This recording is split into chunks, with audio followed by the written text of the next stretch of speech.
Check out how these chords descend. C minor 11 down to A minor 11, down to A flat major 9 sharp 11, down to G minor 11.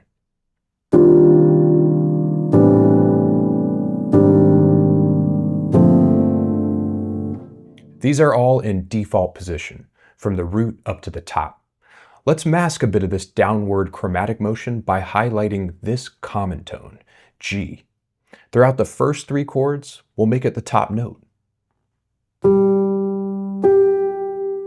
For the fourth chord, G is the root, so we don't want to put it on top. It will remain down below. But we'll use G's lower neighbor as the top note, F.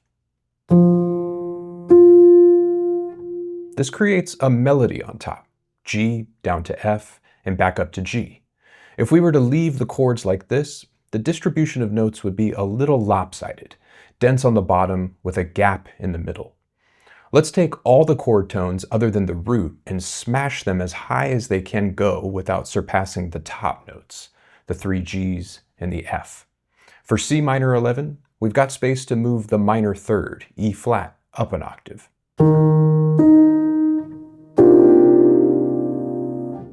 For A minor 11, we have room to move the minor third and fifth up an octave, C and E.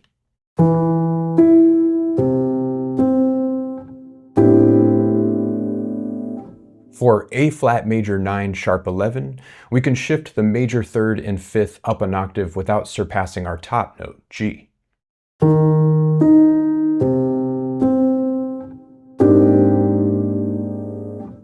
For our last chord, G minor 11, we can manage to move the minor third and fifth up an octave without crossing over our top note, F.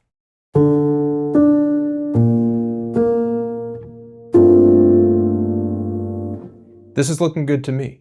Let's hear it.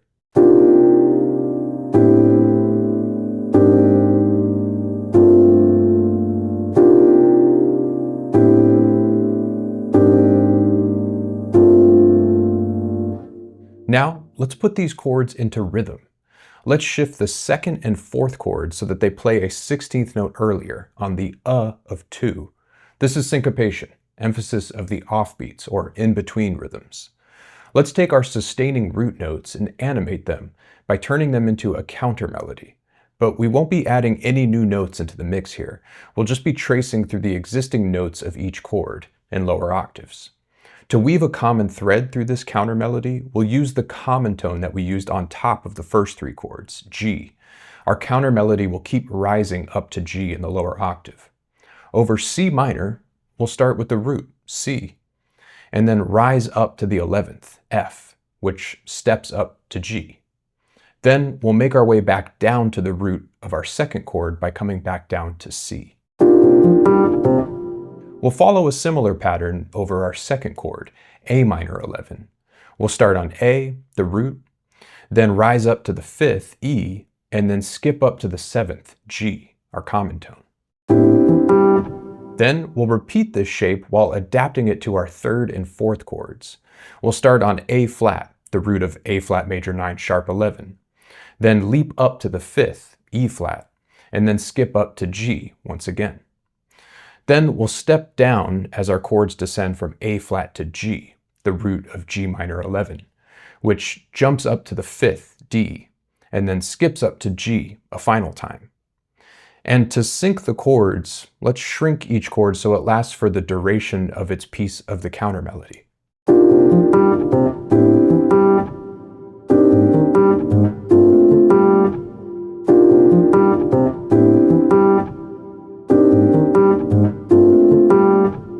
To make this 2-bar loop less repetitive, we'll duplicate it so that it repeats twice, resulting in a 4-bar loop. The second time around, we'll make a couple small but potent changes.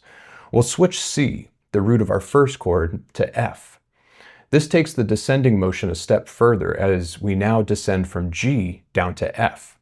This C minor 11 chord now has a new root, F, which means this chord can now be thought of as a F sus 13 chord.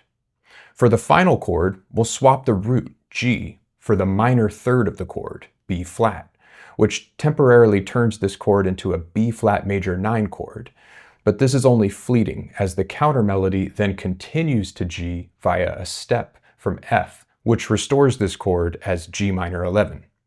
We'll also repeat the G minor 11 chord with each of these notes, giving the last bar, the end of the phrase, more punctuation. These small tweaks give a subtle surprise and variety to what would otherwise be a repetitive 2-bar phrase.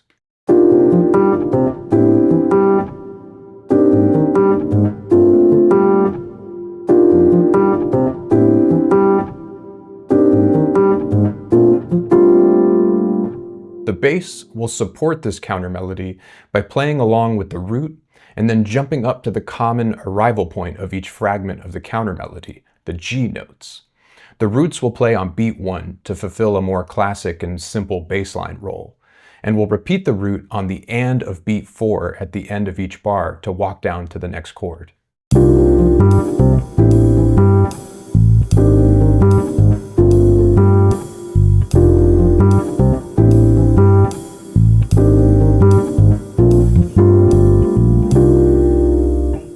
Our drums will give us a solid backbeat on 2 and 4, and also play right along with the bass rhythm on the kick, while giving us a steady quarter note anchor on the ride cymbal to stabilize the pushing and pulling going on in the rhythm of the chords and bass.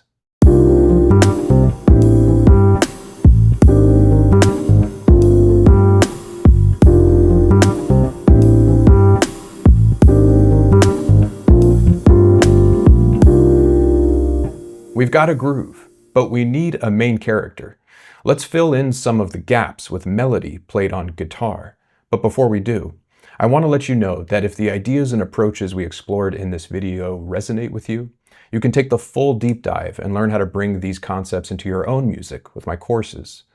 And if you want a full toolkit that gives you instant access to these kinds of chords, drum patterns, bass lines, and melodies, then check out Vible Volume 1. And if you want to join a community of learning where we take this kind of information and theory and put it into practice, transforming your music making skills, then check out the Society of Vibe. You'll find all the links below.